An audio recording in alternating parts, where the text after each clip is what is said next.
आदाब, खुशामदीद दोस्तों, मैं हूं शाजिया खिदवाई। अंदाज़े बयां और की तरफ से आप सभी का इस्तकबाल कर रही हूं। अपने वादे के मुताबिक एक बार फिर हम आपके सामने मौजूद हैं। गज़ल के बेहतरीन दो शायर हमारे बीच मौजूद हैं। आइए उनसे रूबरू होते हैं। हमारे साथ हैं इस वक्त उमैर नजमी साहब। अस्सलाम वालेकुम। वालेकुम अस्सलाम। और साथ में है अमार इकबाल साहब। अस्सलाम वालेकुम।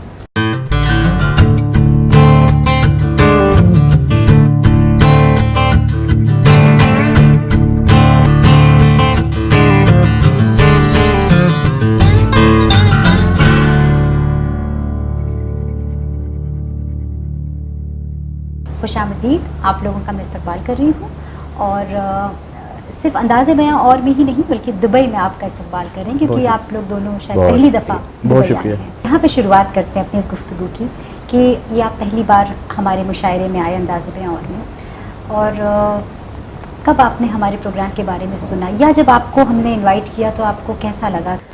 जी, जब रेहान सिद्दीकी साहब की मुझे कॉल आई तो उन्होंने मुझे बताया कि अंदाज़े बयां और के प्लेटफॉर्म से हम इधर दुबई में मुशायरे वगैरह करवाते हैं, तो हम चाहते हैं कि इस पर आप इसमें शरीक हों। तो मैंने पहले तो तहज़ीब हाफ़ी की एक वीडियो काफ़ी चल रही थी, लेकिन कभी गौर नहीं किया कि वो उसका क्या आगे, क्योंकि उसके बारे में सुना और काफ़ी जैसे छोटे छोटे क्लिप्स बने होते हैं।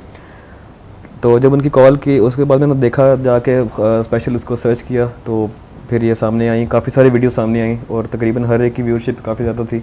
तो एक्साइटमेंट थी कि हम ऐसे एक स्टेज पर जा रहे हैं जिसकी व्यूअरशिप काफ़ी ज़्यादा है, इंडिया, पाकिस्तान, इवन यूएसए और यूके में भी।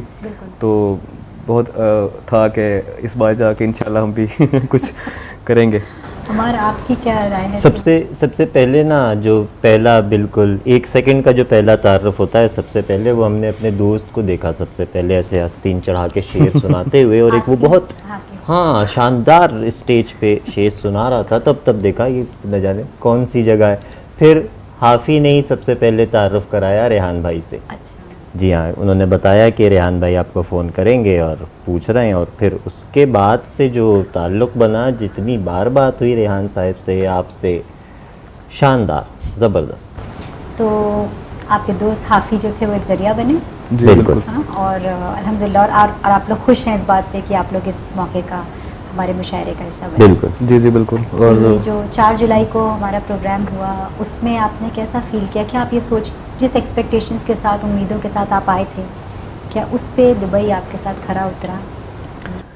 कुछ तो किसी हद तक तो ये था कि जो साथ के हमारे दोस्त थे, नजमी, हाफ़ी, अली भाई, तमाम लोग, आमिर साहब, तमाम लोग, तो एक्सपेक्टेशंस बहुत ज़्यादा अच्छी ही थी, बहुत ज़्यादा अच्छी एक्सपेक्टेशंस थी, और इतनी अच्छी थी कि जिससे ज़्यादा अच्छा होना शायद मुमकिन नहीं लग रहा था। लेकिन वहाँ जाके तो जो हर मिनट पे हमारी हैरानी बढ़ती से बढ़ती गई। क्या हमने वहाँ पर ऑडियंस देखी, क्या हमने वहाँ पर शेर सुने, शानदार एक तजुर्बा रहा। हर शेर पे दाद दी जा रही है। हर एक शेर पे, यानी कि हर बार पहले शायर से मैं वहाँ पीछे बैठा यही सोच रहा था कि यार अब अगले शायर ने क्या करना है, वो उसके लिए बड़ी मुश्किल हो गई है। फिर एक और शायर आया तो फिर यार अब तो मज़ीद मुश्किल हो गई है, और फिर करते करते जो सिलसिला जनाब वसी शाह साहब तक रहा, और कमाल हो गया। और ऐसा बहुत कम होता है कि किसी मुशायरे में साहिब सदारत जो हैं वो इतनी देर तक लोग उन्हें सुनते रहे और थके नहीं। हम पीछे बैठे बैठे, यानी कि हमारे जिस्म तो जवाब दे गए थे, लोगों के भी जवाब दे गए थे, लेकिन समातें सबकी जिंदा थी। जी, मैं अमार इकबाल की ही बात को आगे बढ़ाना चाहूँगा कि ये मुशायरा इस तरह से मुख्तलिफ था कि आज तक तो हम सुनते आए हैं कि एक अच्छा शायर जो है सामईन को सरशार कर देता है। तो इस मुशायरे में हमने देखा कि सामईन ने भी शायरों को सरशार कर दिया, और जो फ़िज़ा पहले शायर से बनी वो आखिर तक बनी रही। वैसे कि वैसे 10 शायरों में 4 साढ़े 4 घंटे तक सुनना, सिर्फ 10 शायर आप अंदाज़ा लगाएं तकरीबन 40 मिनट बनते हैं एक शायर के। तो बहुत कमाल, बहुत मज़ा आया। यानी उस शेर पढ़ने के दौरान पहले ना शेर पढ़ते लगे तो जब बहुत ज़्यादा जो सुनने वाले थे, जब बहुत ज़्यादा वो एक्साइटेड हो गए तो उन्होंने दाद देने के साथ साथ नारे लगाने शुरू कर दिए, और एक शायर का फिर दूसरे शायर का। अच्छा, आखिर में एक बड़ा मज़े का वाक़या वहाँ पर हुआ, न जाने आपने नोट किया कि नहीं, पीछे जो एक ऑडियंस में कोई था वो नारे लगा रहे थे वो, जी, जी। तो नारे पहले एक लगाया उन्होंने, दो लगाया उन्होंने, फिर उनको लगा कि पता नहीं नाम, शायद उन्होंने कार्ड उठा के नाम देखे और नाम देख देख के उन्होंने भाई फलाना फलाना और जिंदाबाद, सारे जिंदाबाद। और फिर उसके बाद खास तौर पे जब नारे वहां पर पाकिस्तान इंडिया जिंदाबाद, पाकिस्तान हिंदुस्तान जिंदाबाद के साथ में नारे लगे ना, वो वंडरफुल, वो दिल छूने वाला मोमेंट था हम जी, जी। सबके लिए। और आप ये बता रहे हैं कार्ड उठा के उन्होंने, यानी कि वो जो चेहरे थे वो यानी उस वक्त तो नाम उन्होंने देखा, अच्छा अम्मार इकबाल, तो अम्मार इकबाल के नारे लगे, उधर देखा अली जरियून के नारे लगे, नजमी तो नजमी के नारे लगे। अब आखिर में जब सब वाइंड अप होने लगा, आखिर में शायद उनको नाम न याद आए सबके एक साथ से, चेहरे उनके सामने थे, तो उसने कार्ड ढूंढा कि कहाँ है कार्ड, फिर उसने नाम देखे और फिर। तो आप लोगों को कैसा लगा उस प्लेटफॉर्म पे एक साथ इतने नौजवान शायर साथ में शायरी कर रहे हैं? क्या पहला ऐसा मंजर आपने देखा है या कैसा महसूस किया आपने? जैसे हमारे इकबाल ने पहले बताया कि हमें असल एक्साइटमेंट इसी ही चीज़ की थी कि हम लोग जो सारे उधर पाकिस्तान में शायरी कर रहे हैं, लेकिन अभी तक हम लोगों को वहाँ पे एक साथ स्टेज शेयर करने का मौका नहीं मिला। कुछ वजूहात होती हैं कि कभी कोई मसरूफ़ है, कभी किसी को कोई मसाइल दरपेश हैं, तो वो हमें इकट्ठा नहीं हो पाए। तो ये पूरे वो दोस्त हम जो वहाँ पे चाहते थे कि कभी कभी इकट्ठा हों, तो उसका पाकिस्तान से बाहर किसी स्टेज पर, इतने बड़े स्टेज पर अचानक से आपको पता लगे कि आप सब दोस्त इकट्ठे होंगे और एक आप सब नौजवान, और फिर एक नौजवान की सदारत में आप मुशायरा पढ़ेंगे, तो ये बिल्कुल एक मुख्तलिफ चीज़ थी और हमने बहुत लुत्फ़ लिया इस चीज़ का। और एक न एक खबर आई जाती थी, यार फलाने की ये मसरूफियत है, यार नजमी नहीं आ रहा, यार अली नहीं आ रहा, एक न एक खबर आई जाती थी हमें। दुबई ने मिलाया, दुबई ने मिला के चलिए, तो बहुत अच्छी बात है। चलिए उसी मुशायरे के हवाले से एक आप दोनों से छोटी सी मेरी रिक्वेस्ट है कि उस दौरान जब वो शायरी और गज़ल का माहौल था, तो कौन सा ऐसा शायर था जिसकी कौन सी ऐसा शेर था जो आपके दिल को छू गया? आपकी अपनी नहीं, एक दूसरे की नहीं, किसी और की बताइए। अच्छा, यही तो मैं बात करने जा रहा था कि उमैर भाई ने जहाँ से मतला ही पढ़ाना अपनी गज़ल का, वो जो मतला मैंने सुना कि झुक के चलता हूँ कि कद उसके बराबर न लगे, झुक के चलता हूँ कि कद उसके बराबर न लगे, दूसरा ये कि उसे राह में ठोकर न लगे। मतलब बस नहीं चला मेरा कि मैं आके आपको दाद दूं, लेकिन भाई वाह, बहुत शुक्रिया। तो ये वो शेर था जिसने आपका दिल छू लिया। बिल्कुल। और आप बताएं नजमी, क्योंकि ज़रूरी नहीं है कि अमार साहब का ये शेर हो, कोई भी आप शेर बताएं जो आपके दिल को छू गया हो। बिल्कुल ज़रूरी नहीं है, लेकिन मैं वही बात कहूँगा, आपने ख़ुद पहले इस बात का इजहार किया है कि उस तक मुशायरे में कोई ऐसा शेर नहीं था कि जो आवाम के जिसने रिस्पॉन्स नहीं लिया। बहुत सारे शायर हैं जो पसंद आए, तो क्योंकि इन्होंने मेरा शेर पढ़ा है तो मैं इन्हीं का बिल्कुल पढ़ना चाहूँगा। और बिल्कुल हमने जाना भी इकट्ठे हैं, तो और ये मुझसे काफ़ी बड़े भी हैं, तो मैं इनका जो शेर ज़बान से दयाम शेर है और मुझे बहुत पसंद है कि उस मुसव्विर का हर शाहकार, उस मुसव्विर का हर शाहकार, 60-65 बरस और बस। कमाल क्या कहने। तो अब फिर अमार, अब ये तो बनता है कि आप इस गज़ल को सुनाएं, क्योंकि हाँ हमें पता है कि व्यूअर्स ने किस हद तक इसको सुना है हमें ये अंदाज़ा नहीं है, लेकिन हम चाहते हैं कि अंदाज़े बयां, और क्योंकि आप 4 जुलाई को ये पढ़ चुके हैं, बेशक, तो एक बार आप उसको रिपीट करें हमारे व्यूअर्स। गज़ल ख़ास अंदाज़े बयां के लिए रेहान भाई की मोहब्बत, आपकी मोहब्बत, रंगो रस की हवस और बस, रंगो रस की हवस और बस, मसला दस्तरस और बस, रंगो रस की हवस और बस, मसला दस्तरस और बस, यूं बुनी है रगें जिस्म की, यूं बुनी है रगें जिस्म की, एक नस टस से मस और बस। वाह वाह। यूं बुनी है रगें जिस्म की, एक नस टस से मस और बस, सब तमाशाए कुन ख़त्म शुद, सब तमाशाए कुन ख़त्म शुद, कह दिया उसने बस और बस, सब तमाशाए कुन ख़त्म शुद, कह दिया उसने बस और बस, उस मुसव्विर का हर शाहकार, उस मुसव्विर का हर शाहकार 60-65 बरस और बस। वाह। उस वाह। मुसव्विर का हर शाहकार 60-65 बरस और बस। क्या है माबैन सैयद व सैद, क्या है माबैन सैयद व सैद, एक चाके कफस और बस। वाह। वाह। मोहम्मद जनाब, बहुत खूब, और क्या सच्चाई और कितनी खूबसूरती से आपने लोगों तक पहुंचाया इसको। और शुरुआत आपकी गज़ल के सफ़र की शुरुआत आपकी कब हुई और आपकी कब? इसमें मेरे ख्याल में इस सफ़र को किसी एक दिन या तारीख़ पे आप कहें कि इस दिन मैंने शुरू किया, वो तो नामुमकिन सी बात होती है। याद रहने की बात नहीं है कि वो तारीख़ आपको जिस दिन आपने पहला शेर कहा, क्योंकि इसके पीछे एक बाकायदा आपकी जिसे कहते हैं शुरू से चलती आ रही होती है। कोई घर में कोई माहौल ऐसा होता है, कुछ आप को पढ़ने की तरफ शगफ़ होता है शायरी से, तो किसी वक्त आप अपने आप को दरियाफ्त करते हैं कि हाँ ये मेरे अंदर भी शायद है। तो मैं वो लम्हा कौन सा होता है वो तो खैर हर एक अपना होता है। तो मैं क्यों बचपन में घर में था एक माहौल के, वालदा बाकायदा एक डायरी रखा करती थी जिसमें अपने पसंदीदा अशार अखबार में से कोई टीवी प्रोग्राम्स पे सुन के जो उनको पसंद होता था लिखती थी। हाँ।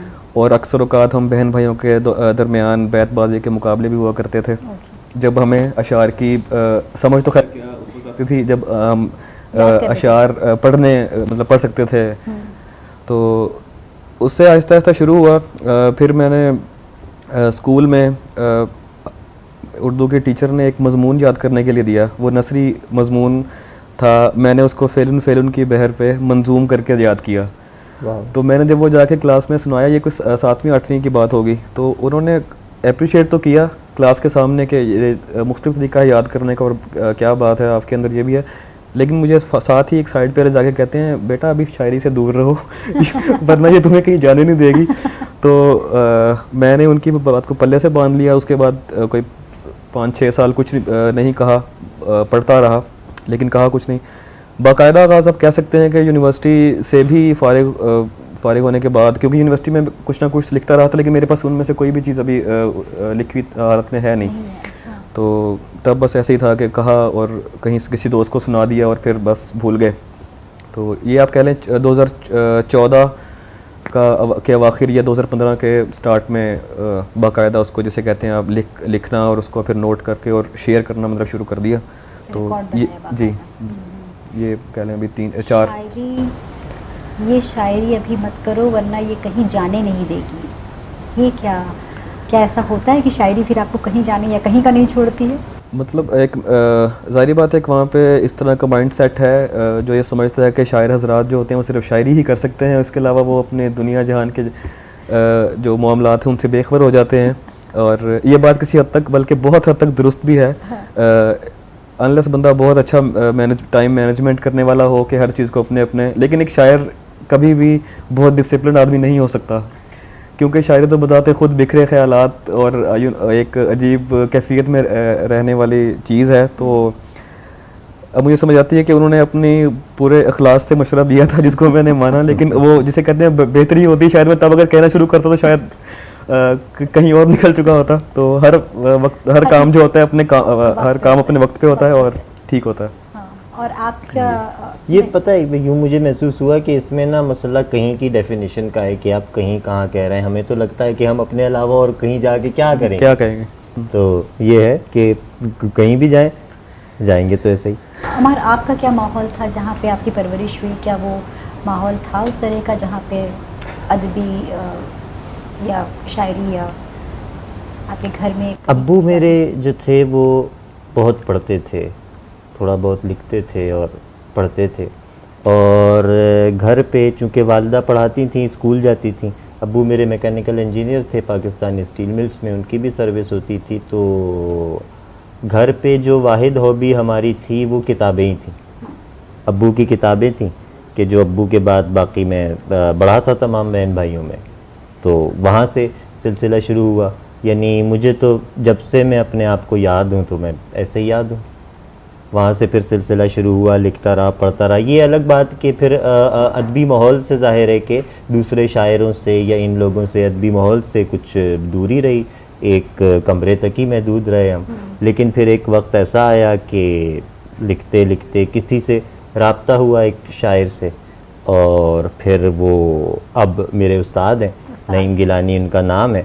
उन्होंने चंद चीज़ें मेरी देखी, तो चंद चीज़ें देखने के बाद उन्होंने मुझसे पूछा कि ये किससे सीखा आप वालिद साहब से, या किससे उरूज़ वगैरह किससे सीखी। तो मैंने उनसे पूछा कि ये क्या बला है, क्या होती हैं ये चीज़ें, मुझे तो मालूम नहीं। फिर बस बहरहाल ऐसी सिलसिला चलता रहा। उन्होंने बड़ी मेहनत की, सिखाया, फिर दूसरे दोस्त मिलते रहे। और तो आप लोग बात कर रहे हैं अपने अब्बू या अपने दादा, जहाँ से आपको ये एक तरह से विरासत में आप तक पहुँची ये शायरी, तो आपको क्या लगता है कि जो एक क्लासिक उर्दू एक वक्त पे बोली लिखी जाती थी, अब दौर बदल के आसान लफ्ज़ों में उर्दू ज़बान और शायरी होने लगी? तब्दीली तो यानी कि बका और इत्तिका तकरीबन एक ही लफ्ज़ हैं। तब्दीली तो when you are through changing your through, तब्दीली तो ज़ाहिर है कि जैसे इंसान में आती है, ज़माने में आती है, वैसे ही क्या कहते हैं शायरी में भी आई है और आती रहेगी, इसी पे तो बका है। लेकिन एक अक्सर सवाल पूछा जाता है ये आसान और मुश्किल का, मैं कभी भी पूरी तरह ना ये सवाल नहीं समझ पाता हूँ कि आसान या मुश्किल क्या, या क्या कहते हैं क्लासिक्स में जैसे बात को मैं शायद मिसाल से वाज़े कर सकूँ तो बेहतर हो। शेर देखें कि किया आईना खाने का वो नक्शा तेरे जलवे ने, किया आईना खाने का वो नक्शा तेरे जलवे ने, करे जो परतुए खुर्शीद आलम शबनमिस्तां का। अब मैं इतना आर्ट आसान अल्फाज में कैसे भर दूँ, मुझे 7 जन्म लग जाएंगे भाई। ठीक हो गया। अब इसी के साथ आप देखें कि मिसाल के तौर पर कुछ, हाँ, जैसे क्या आरज़ू थी जिसमें सब चश्म हो गए हैं, क्या आरज़ू थी जिसमें सब चश्म हो गए हैं, हर ज़ख्म 100 जगह से नासूर है हमारा। अब एक शेर मैंने आपको गालिब का सुनाया है, एक मीर का सुनाया है। यहाँ पर आप आसान अल्फाज हैं कि नहीं है, ये आसान अल्फाज मीर इस्तेमाल कर रहे हैं कि नहीं कर रहे हैं। मसला आसान और मुश्किल अल्फाज का नहीं है, मसला बात का है कि आप बात क्या करना चाह रहे हैं, आप इजहार किस बात का करना चाह रहे हैं। कुछ चीज़ें ऐसी होंगी कि जो आप लामहला उनके लिए वो अपने अल्फाज खुद ही ढूंढ लेंगी। अब वो अल्फाज किसी को आसान लग सकते हैं, किसी के लिए वो मुश्किल हो सकते हैं, किसी के लिए नए हो सकते हैं, किसी के लिए पुराने हो सकते हैं, लेकिन मुद्दा जो है वो इजहार का ही है। वो इजहार अपना रास्ता खुद ब खुद ढूंढ लेता है, वो खुद ब खुद आपकी ज़ुबान में ढलेगा, वो खुद ब खुद आगे बढ़ेगा। जी बिल्कुल, मैं इनकी बात से इत्तफ़ाक़ करता हूँ। और इसमें ये थोड़ी सी बात ये करना चाहता हूँ कि क्लासिक ज़बान उस दौर की जदीद ज़बान थी। उस वक्त उर्दू ज़बान बन रही थी अपने इब्तदाई ख़द-ओ-ख़ाल में, तो वो नई एक चीज़ थी। फिर उसमें से जो चीज़ें गुज़रते दौर के साथ जो चीज़ें आपकी मुआशरत से निकलती जाती हैं, वो ज़ाहिरी बात है आपकी ज़ुबान में से फिर आहिस्ता आहिस्ता आपके अदब में से भी वो निकलती जाती हैं। लेकिन अगर आपको अपने अहद की और अपने उस दौर की प्योर डॉक्यूमेंटेशन जिसे आप कह सकते हैं कि दस्तावेज़, एक मुकम्मल मुस्तनद दस्तावेज़ चाहिए कि उस दौर में मुआशरत कैसी थी, लोगों का रहन सहन या कल्चर कैसा था, तो वो आपको बहरहाल उन्हीं अदब पारों में मिलेगा। तो मेरे ख्याल में आपके मुश्किल अल्फाज से आपका मतलब जो होती हैं हमारी इजाफ़त या उसके जब कहते हैं तराकीब, फ़ारसी तराकीब जो होती हैं, तो जैसे अमार ने कहा कि कुछ अल्फाज मैं क्योंकि गज़ल का शायर हूँ, अमार भी गज़ल और नज़म दोनों कहते हैं। अब गज़ल के शेर में आपको मालूम है कि बहुत बड़ी से बड़ी बहर में भी एक कैद होती है कि आपने 2 मिसरों में ही पूरी बात करनी है, जितनी मर्ज़ी बड़ी बात है। तो उसमें वो अगर आप कुछ अल्फाज को अगर आप उसके लिए फ़ारसी में से कुछ आप निकाल रहे हैं तराकीब, जिससे आपके पूरी बात 1-2 लफ्ज़ों में सिमट रही है, तो क्यों नहीं, आज भी क्यों नहीं। ये हमारे लिए चॉइस ही नहीं है ना कि कहते कौन, तो हमारे लिए चॉइस नहीं है ये। और जहाँ पर ये चॉइस होगी वहाँ पता चल जाएगा। जहाँ पर मुश्किल पसंदी की तरफ शायर शऊरी तौर पर जाएगा, वहाँ आपको पैबंद लगा हुआ नजर आ जाएगा। और जहाँ पर ऐसा होगा कि उसकी ज़रूरत होगी, उसका इजहार ही बतकाज़ी होगा कि वहाँ पर ये लफ्ज़ इस्तेमाल हो, वहाँ पर पता नहीं चलेगा। बल्कि ऐसा मुमकिन है कि एक लफ्ज़ के माना आप पर न खुलते हों और उस लफ्ज़ को वो शायर ऐसे इस्तेमाल कर दे कि फिर उस लफ्ज़ के माना आप पर खुलने लगे। जी बिल्कुल। माना भी और तलफ़ुज़ भी आप अक्सर, आप कितने अल्फाज के लिए आप लुग़त खोल के बैठेंगे जिसका आप तलफ़ुज़ जानना चाहें, आप नहीं खोल। आसान तरीका यही है कि उसको शेर में देख लें कैसे इस्तेमाल हुआ है, आपको तलफ़ुज़ पता चल जाएगा। वही डॉक्यूमेंटेशन होगी ना उस ज़बान की, उस दौर की डॉक्यूमेंटेशन। तो अगर ये हम ज़बान और अदब की बात करते हैं तो मुशायरे का जो मुशायरे की गैदरिंग्स होती हैं उसका क्या रोल है अदब की तरफ? ये बड़ा शानदार और बहुत अहम सवाल है कि इस बारे में ना मुख्तलिफ राय जो है वो सुनने में अक्सर और मेरे ख्याल से हर दौर में ही कमोबेश आती होंगी और महसूस ये होता है। और दूसरा अपने बड़ों से भी हमने यही सुना कि सिर्फ हमारी ज़ुबान ही ऐसी है, सिर्फ उर्दू ही ऐसी है कि जिसमें ओरेचर का, ओरल लिटरेचर का रिवाज है कि जिसमें अदब जो है वो सुना भी जाता है और उसका असर ही कोई और है और उससे फिर हमारी तरबियत भी होती है, उससे हम अपनी वैल्यूज़ भी डेवलप करते हैं और उससे हमें ये भी पता चलता है कि हमारे ज़माने के लोग नहीं, हमारे ज़माने के फाइनेस्ट माइंड्स क्या सोच रहे हैं, किस तरफ जा रहे हैं, उनकी ज़रूरियात क्या हैं। यानी कि मिसाल के तौर पर आप देखें कि बड़ी बड़ी तहरीकें जो हैं दुनिया में जो भी कायम हुई, उनमें जितना काम, उनमें जितनी तबाहकारी कह लें, जितना काम कह लें, जितनी उनको तक़वियत बख्शी वो नारों ने बख्शी ज़्यादा है। मतलब इसके बगैर कोई भी तहरीक आप चला नहीं सकते कि आप जो सुन रहे हैं उसका असर बहुत ज़्यादा होता है। तो तकरीबन उसकी फाइनेस्ट आपको चीज़ें जो है वो यहाँ से मिल जाती हैं। और दूसरा ये कि हमारी रिवायत है, ये सदियों की रिवायत है कि जिसमें हम अदब को सुन के भी महसूस होते हैं उससे। मेरे ख्याल में आर्ट फॉर्म्स जितनी भी हैं उनमें जहाँ भी गैदरिंग आती है तो हम आप उसको एक पेंटिंग गैलरी में एग्जीबिशन हो रही है, बहुत सारे लोग उसको देख रहे हैं, कहीं रक्स हो रहा है, बहुत सारे लोग उसको बैठे देख रहे हैं, फिल्म चल रही है सिनेमा में, लोग इकट्ठे बैठे हैं, मुशायरे में एक बेसिक मकसद वो जो वहाँ पे सामने है, देखने वाला है रक्स को जो उसका लुत्फ़ ले रहा है, कथारसिस, उस वक्त उसको उस शायर के मुंह से वो चाहिए होता है जो उसको उसकी तारीफ़ कल्बी कर दे, जो उसके दिल को सुकून दे दे, जो उसको सरशार कर दे। तो अगर ये किरदार मुशायरे का आज भी क्योंकि है, आप देख लें गुर्बत के मौजू से लेकर रोमांस के लतीफ़ तरीन पैराए में उसको बयान करना था, कौन सा मौजू है जो गज़ल नहीं छेड़ रही और जो हमारे शायर गज़ल और नज़म दोनों में बयान नहीं करते।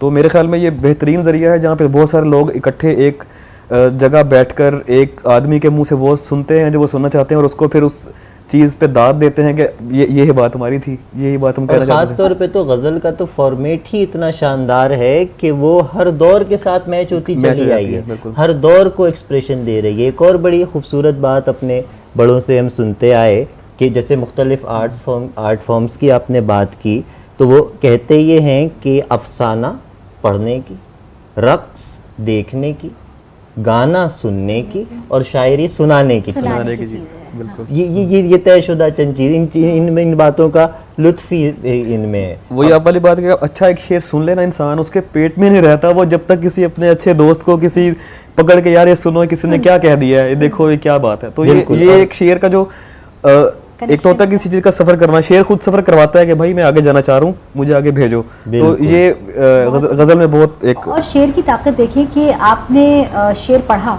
और इतने सामीन ने साथ में दाद दी, साथ में और वो फिर जो आपकी सोच है, यहाँ पर देखें कि शायर की जिम्मेदारी कितनी बढ़ जाती है कि आप क्या सोच पहुँचाना चाहते हैं लोगों तक। सुनते ही बाज़ अशार ऐसे होते हैं जो सुनते ही याद हो जाते हैं। याद करने का सबसे कदीम तरीका ये है कि चीज़ों को रिदम में ले आओ, चीज़ें याद हो जाएंगी। पुरानी मजहबी दुआएं ऐसे ही याद लोगों को रिदम में ले आए, याद हो जाएंगी। पहाड़े याद करते हैं, रिदम में ले आए, याद हो जाएंगे। शेर लोगों की ज़ुबान पे आ जाता है। तो यहाँ शायर की जिम्मेदारी कितनी बड़ी है कि वो किस सोच को आगे पहुंचाना चाहता है। तो ये वो जो 4 जुलाई का हमारा भी मुशायरा हुआ है, तो उसमें जो वो दाद दी जा रही थी, वो उसका आपको क्या आपने महसूस किया उसके बारे में? क्योंकि वहाँ तो ऐसा लग रहा था कि हर शेर पे दाद दी जा रही है। जी, जैसे इस बात को तो पहले ही बता चुका हूँ कि पाकिस्तान में नहीं, पाकिस्तान से बाहर भी काफ़ी मुशायरे पढ़ चुका हूँ। और ठीक है, एक शायर, 2 शायर, 3 शायर, एक लिस्ट होती है, उसमें से आप कोई चुन सकते हैं कि हाँ ये देखो ये स्टैंड आउट कर गया, ये ले गया मुशायरा, ये लूट गया, ये 2 थे, ये 3 थे, ठीक है। ये 10 के 10 लोग, एक आया ठीक है अच्छा, दूसरा आया अच्छा, मतलब हर बंदा एक स्टैंडर्ड सेट करता गया, फिर सदर साहब ने एंड में आके उस स्टैंडर्ड पर वहीं पे उसको ख़त्म करके पूरा जिसे कहते हैं पूरा पैकेज रख दिया सामने, इसे कहते हैं कामयाब मुशायरा। एक कैटेगरी तो दिल छूने वाली थी नजमी, आपने जो शेर पढ़ा था, मैं चाहूँगी एक बार आप हमारे व्यूअर्स को भी सुना दें। वो जो पिंजरे वाला था वो वाकई में दिल में घर कर गया।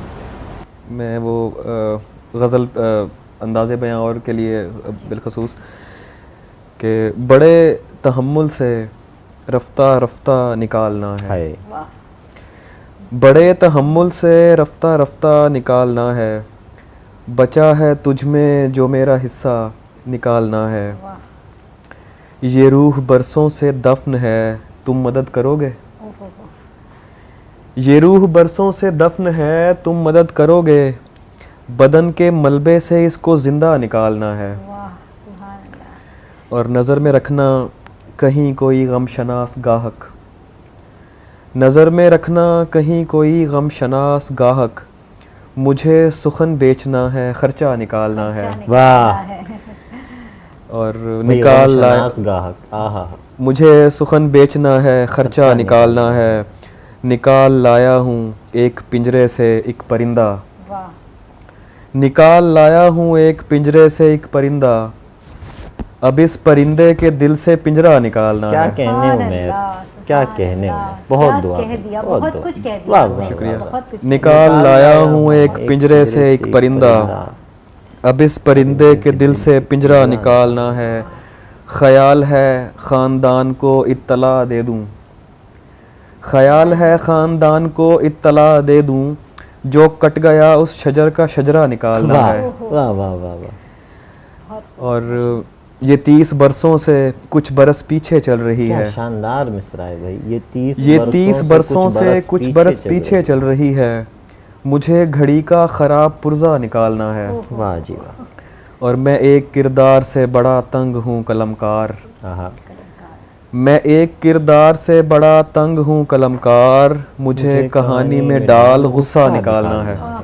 बहुत खूब, बहुत भाई, बहुत दुआ। वाह वाह, बहुत शुक्रिया। वाह। अमार और नजमी, आप लोगों से एक बहुत अहम सवाल पूछना है। सवाल नहीं, हम चाह रहे हैं कि आप एक पैगाम दें हमारे नौजवान शायरों के लिए, कोई ऐसी चीज़ जो आप उनको बताना चाहते हैं कि शायरी के हवाले से। कि आपसे पहला ये सवाल है मेरा। जी, मैं बिल्कुल क्योंकि ख़ुद एक अभी नौजवान शायर हूँ तो मैं चाहूँगा कि ये मेरी तरफ से भी, और बल्कि मैं इनका भी पैगाम सुनना चाहूँगा कि आप मेरे समेत नौजवानों को आदमी मालूम होता हूँ क्या पैगाम देना चाहेंगे हमारे भाई? कुछ एक वैसे क्या कहते हैं, बात तो पहले भी हो रही थी कि जिम्मेदारी मैंने बताया कि कितनी बड़ी है शायर की। जी जी हाँ। उसको आप रियलाइज़ करें। अव्वल तो सबसे पहले आप उसको रियलाइज़ करें। मीर अहमद नवेद का मुझे शेर याद आता है कि क्या बतर्ज़ इश्क कोई मसला रखते हैं आप, चलिए माना हो गए शायर भला क्यों हो गए। तो पहले ये क्यों का जब तक आपको जवाब ना मिल जाए ना, क्योंकि बज़ाहिर तो एक तो बात जैसे पहले हुई कि शायरों का इस तरह का जो इमेज या इस तरह का बड़ों को टोकना, उसमें एक बात ये भी है कि वाकई अच्छा, लेकिन अब ये बात करते हुए भी मैं डर रहा हूँ कि इस बात के कई माना लिए जा सकते हैं। लेकिन जब कोई अगर मेरा बहुत प्यारा, मेरा कोई बहुत सगा बच्चा मुझे किसी भी आर्ट की तरफ जाता दिखता है ना, तो मैं उसे रोकता तो नहीं हूँ, लेकिन मेरा दिल बहुत चाहता है कि मैं उसे रोक लूँ, क्योंकि मैं उसे उन तमाम अजियतों से बचाना चाहता हूँ जो मैं कहता हूँ कि तय हैं उसके लिए। बहरहाल ये एक अलग बात थी। जहाँ तक पैगाम का ताल्लुक़ है वो यही है कि जब तक आप ये नहीं समझते कि आप लफ्ज़ की हुर्मत को और अपनी ज़िम्मेदारी को पहचानते हैं, तब तक आप जो है वो ये कहते हुए मुझे बुरा लग रहा है कि शायरी न करें, ये मैं नहीं कहना चाह रहा। Let me just rephrase it, इसको काट दीजिएगा। हाँ, पैगाम यही है कि अपनी ज़िम्मेदारी, जैसे कि पहले भी बात हुई, एक्सप्लेन हुई पहले भी बात, कि अपनी ज़िम्मेदारी को पहचानें। एक शायर की ज़िम्मेदारी माशरे के ऊपर क्या है और उसका क्या असर हो सकता है, जो आप अक्सर लाशऊरी तौर पर डाल रहे होते हैं। आप तो अपनी बात कर रहे होते हैं, लेकिन वो बात फिर बहुत सारे नौजवान दिलों की बात बन जाती है, फिर वो वैसे ही सोचना शुरू कर देते हैं लाशऊरी तौर पे। तो इस ज़िम्मेदारी को पहचानें, क्योंकि बज़ाहिर चीज़ें बहुत ज़्यादा ग्लैमराइज्ड आपको लगती हैं, बहुत ज़्यादा फेंटिसाइज्ड आपको लगती हैं। एक शायर का बाकी मुआशरे में जो भी किरदार समझा जाए, लेकिन ज़ाती तौर पे एक शायर बड़ी फैसिनेटिंग चीज़ होता है आदमी के लिए, नौजवानी में और क्या कहते हैं लड़कपन में। वो फैसिनेशन अपनी जगह और आपकी ज़िम्मेदारी अपनी जगह, इन दोनों के दरमियान जो वो फाइन लाइन है ना, जो सिरातुल मुस्तकीम है, उसको पहचानें। मेरे और तमाम बाकी नौजवान शायरों की तरफ से बहुत शुक्रिया इस पैगाम के लिए। ज़ईफ़ आदमी में बकौल आपके, आप माशाल्लाह नौजवान। नहीं, शुक्रिया तो हमें अदा करना चाहिए कि आप लोग ने अपना वक्त निकाला और यहाँ इस मौके का हिस्सा बने। और जी हाँ दोस्तों, ये हर बार हर शायर और हर नौजवान शायर ये पैगाम पहुँचा रहे हैं ज़िम्मेदारी का, और जहाँ तक कि हमें भी ये लगता है कि बहुत बड़ी ज़िम्मेदारी है जो आप अपने ज़रिए लोगों तक पहुँचा रहे हैं। तो मैं एक बार फिर से शुक्रगुजार हूँ आप दोनों का। बहुत शुक्रिया आपका। आपका बहुत शुक्रिया, आपके सारे क्रू का और अंदाज़े बयां की पूरी टीम का बहुत शुक्रगुजार हैं कि इतने अच्छे माहौल में आज हमें बातें करने का मौका दिया और आप इतने अच्छे सीनियर शायर के साथ बैठने का। देखिए तो दोस्तों आपसे इजाज़त लेते हैं, फिर आपसे मुलाकात होगी किसी और शोरा के साथ। तब तक के लिए खुदा हाफिज़।